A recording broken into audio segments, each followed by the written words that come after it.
안녕하세요. 아빠 매너티입니다. 유니티가 실적 발표 후 주가가 약 9%가 하락했습니다. 7월 20일 애플 비전 프로용 게임 개발 도구 베타 버전을 출시했다는 기사가 나왔는데 그 전부터 주가가 많이 올라간 상태였는데요. 기사 발표 후 주가는 크게 하락했고 실적 발표 후 인베스팅닷컴 기준으로 매출은 시장 예측을 넘었지만 EPS는 못 넘으면서 다시 한번 주가가 하락했습니다. 오늘은 유니티가 EPS 부분에서 어떤 문제가 있는지 제 나름대로 근거를 찾아보도록 하겠습니다. 먼저 연간 실적을 보겠습니다.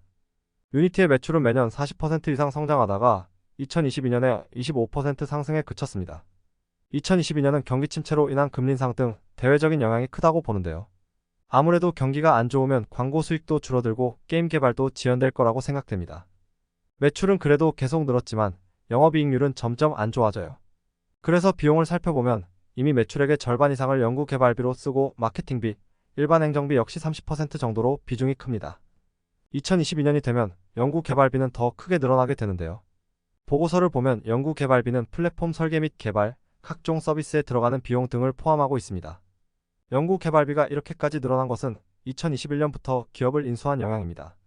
그런데 에비타로 보면 오히려 2019년 마이너스 17%에서 2021년에 마이너스 3%로 개선된 모습을 보이고 2022년에는 다소 떨어진 걸 알 수 있는데요. 전체 비용 중 회계상으로만 잡아놓는 비연금성 항목이 크다는 의미입니다. 비연금성 항목 중 대부분은 주식 보상 비용과 감가상각 비용이 되겠는데요. 그래프를 보시면 주식 보상 비용은 매출액 대비 비중이 2019년에 6%에서 2022년에 40%로 늘었고 감가상각비는 그래프로 표현은 안 했지만 2021년까지 3% 정도였는데 2022년에 12%까지 올랐어요. 소파이가 2021년에 매출액 대비 주식 보상 비용 비중이 24%로 제일 높았었는데요. 유니티는 훨씬 더 높은 상황입니다. 유니티의 경우 감가상각 비용도 엄청 높아서 회계기준 영업이익과 에비타의 격차가 큽니다. 이런 부분에 있어서 주주들의 불만이 많이 나올 수 있을 것 같아요. 그럼 분기별로 보면 어떻게 될까요? 매출은 변동성은 있지만 전반적으로 우상향하고 있고 2022년 4분기에 매출이 확 증가한 것은 아이언소스를 인수하면서 매출이 합쳐진 것입니다. 아이언소스의 실적이 합쳐지면서 수익성도 개선되고 있는데요. 지금까지는 인수효과가 있다고 말할 수 있을 것 같습니다. 그리고 에비타와 회계기준 영업이익률 차이가 많이 좁혀졌는데요. 분기별 주식 보상 비용을 한번 보시면 2022년 3분기 이후로 비중이 점점 감소하고 있습니다. 감가상각비도 2023년 1분기에 매출액 대비 비중이 20%였는데 2분기에 19%로 줄었어요. 기사를 보면 유니티는 2022년 6월 225명, 2023년 1월 284명, 5월에 600명이 감원되었다고 하는데 이 영향도 있다고 생각이 드네요. 지금까지 덩치를 키웠고 경제 환경도 안 좋은 상황에서 앞으로 재무 상태를 좋게 만들려고 하는 것 같습니다. 이제는 공식 회계 기준으로 흑자 달성을 목표로 한다고 하니 이 부분을 집중적으로 보는 게 좋지 않을까 싶습니다. 이제 분야별 매출을 볼까요? 유니티는 크리에이트 솔루션과 그로 솔루션으로 나눠졌는데요. 수치를 보기 전에 유니티가 게임을 만든다는 것만 알았지 왜 이렇게 많은 기업들을 인수했는지 유니티가 어떤 기술을 가지고 있고 어떤 서비스를 하는지 몰라서 한번 정리해봤습니다. 우선 직관적으로 제작하는 부분과 키우는 부분이라고 보시면 될 것 같아요. 유니티는 게임 개발부터 출시, 수익화까지 토탈 솔루션 서비스를 제공합니다. 이 개발 부분이 크리에이트 솔루션이겠죠? 크리에이트 솔루션에는 기본적으로 게임, 영상을 만드는 유니티 엔진이 있고요. 이제 더 멋지게, 더 효율적으로 만들 고급 기술들을 추가하기 위해 기업들을 인수했습니다. 2021년 8월에 파색을 인수해서 원격으로 장소, 기기, 플랫폼 상관없이 고성능 프로세싱 작업을 할 수 있게 했습니다. 2021년 11월에는 환경부 분역량을 강화하기 위해 스피드트리를 인수했습니다. 2021년 12월에는 협업을 위한 시각적 커뮤니케이션 지원 플랫폼 회사 싱크스케치를 인수했고요. 또 같은 시기에 아바타, 반지의 제왕을 만든 웨타 디지털을 인수하게 됩니다. 영화 CG 부분에서 시각 특수효과 기술력을 가지고 있는 웨타 디지털은 유니티의 실시간 렌더링 기술과 연계되어 빠르게 영상 결과물을 볼 수 있다고 합니다. 그리고 유니티는 웨타 디지털의 기술을 개발자들에게 개방한다고 해요. 그렇게 하면 더 많은 개발자들이 몰리겠죠? 2022년 1월에는 사실적인 캐릭터를 만들 수 있는 지바를 인수했는데 근육, 지방, 피부 등을 복제하고 결합하며 가상의 캐릭터를 오랜 시간을 소비하지 않고 움직임을 표현할 수 있다고 합니다. 이 기업의 인수로 웨타 디지털 툴에서 실시간 3D로 가져오는 프로세스를 더 단축시켰다고 해요. 여기 나온 영상들이 다 실물이 아니라니 대단합니다.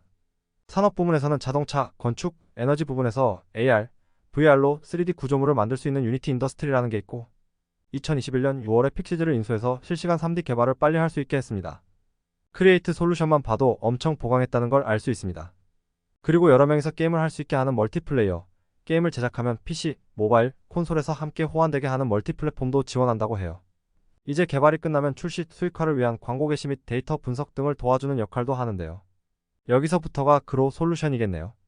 2022년 7월에 아이언소스를 인수하는데 아이언소스는 앱 수익화 관련 회사로 만들어진 게임을 관리해주고 수익화를 지원해줘요. 슈퍼소닉이라고 해서 게임 출시를 도와주는 퍼블리싱 솔루션을 제공하고 앱의 광고를 다양한 방식으로 게재해주며 광고별로 최고 최저 수익 광고 소재, 광고별 수익, 클릭당 비용 등 주요 지표를 분석해주고 시각화해준다고 해요. 좀 말이 길었는데 결국은 게임, 영상 등을 제작하기 위한 툴을 매력적으로 준비해서 구독을 유도하고 게임이 제작한 후의 과정도 도와줘서 락인 효과를 만들어내는 것 같습니다. 여기에 추가로 최근 AI가 화제인데요.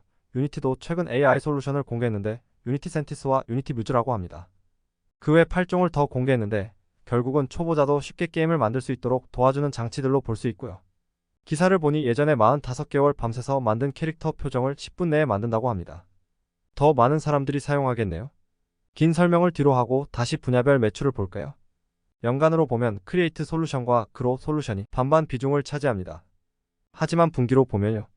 2022년 4분기에 아이언소스의 재무제표가 합쳐지면서 그로 솔루션 매출 비중이 늘어나요. 하지만 우려스러운 것은 크리에이트 솔루션 매출은 탑보 상태라는 겁니다. 유니티는 이 부분에 대해서 제품 전반에 걸쳐서 혁신과 모델 개선을 했다고 하고 전문 서비스 의존도를 줄여가고 있다고 했습니다. 이 말의 의미를 해석해봤는데 유니티 홈페이지에서 전문 서비스는 구독 서비스가 아니고 결제하면 영구적으로 쓸 수 있는 것 같더라고요. 그렇게 하면 수익성이 낮아지니 이제 일반 유니티 엔진에 해당 기능들을 추가해서 장기적으로는 구독 서비스로 돌려서 수익성을 개선하겠다는 것으로 보입니다. 당장은 크리에이트 솔루션 매출이 전문 서비스 매출 감소와 겹쳐서 큰 상승은 기대하기 어렵지 않을까 싶습니다. 지역별로 보면 미국, 유럽, 아시아 매출이 큰 편이고요. 이번 2분기 매출 성장에 크게 기여한 것은 중화권 매출이라고 볼 수 있습니다. 다른 지역은 1분기와 거의 비슷한 수준인데 중화권은 46%가 증가했어요. 게임 시장에서 큰 비중을 차지하는 중국을 공략하기 위해 유니티는 2022년 8월에 조인트 벤처를 설립했습니다. 중국 매출이 늘어난 것은 좋은데 나머지 지역 매출이 안 늘어나는 것은 좋지 않아 보일 수 있습니다. 하지만 아까 말한 것처럼 전문 서비스를 줄이는 과정이라고 하니 지켜볼 필요는 있겠습니다. 재무 상태와 현금 흐름을 볼게요. 현재 유니티 부채 비율은 116%로 건전하다고 볼 수 있습니다. 2분기 기준 자산의 현황을 보면 전체 자산 중 영업권이 42%입니다. 지금까지 엄청난 인수를 하면서 생긴 결과겠죠? 거기에 소프트웨어 개발 등을 하는 기업이니 무형 자산도 크고요.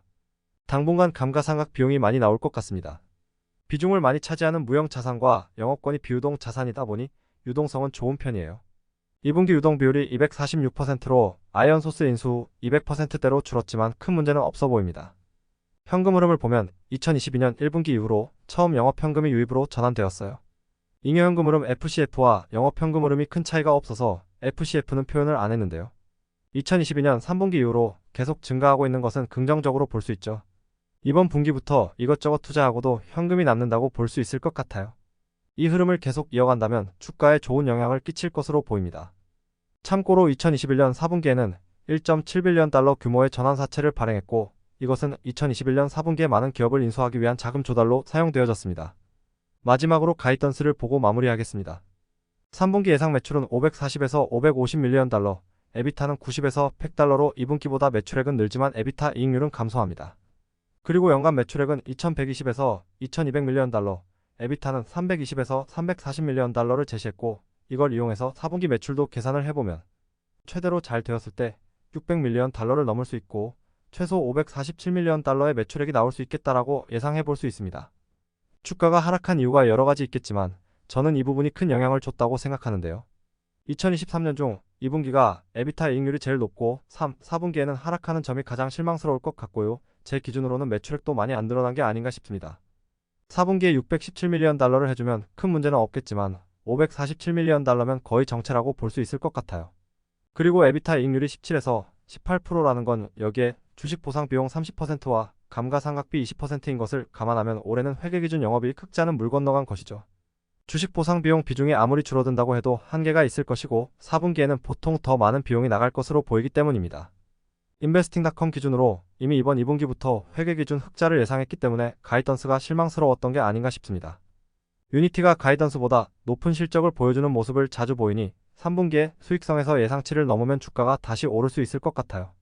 다시 정리하면 많은 기업을 인수하면서 점점 시너지 효과를 내고 있지만 아직 매출액과 수익성 개선에 대해서는 시장의 기대에 못 미치는 것 같습니다.